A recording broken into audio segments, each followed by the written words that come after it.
мечки, маймуни, лъвове. В зоопарка сме да се забавляваме.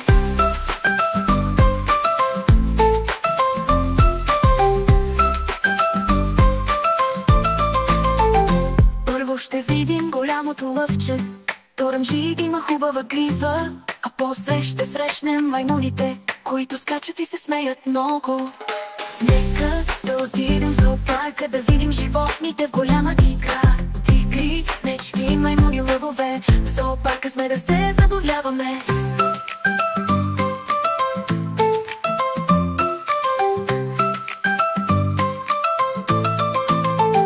Тигрите тихо в клетката спят, но когато се събудят е страхотно.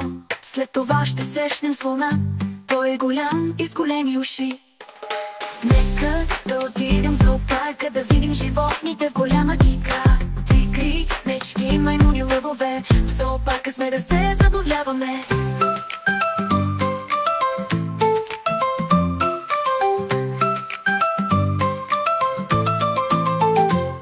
И накрая ще видим жирафа с дълга шия и големи крака. Той се протяга и яде от дърветата. В зоопарка е толкова весело. Нека да отидем в зоопарка, да видим животните в голяма игра. Тигри, мечки, маймуни, лъвове. В зоопарка сме да се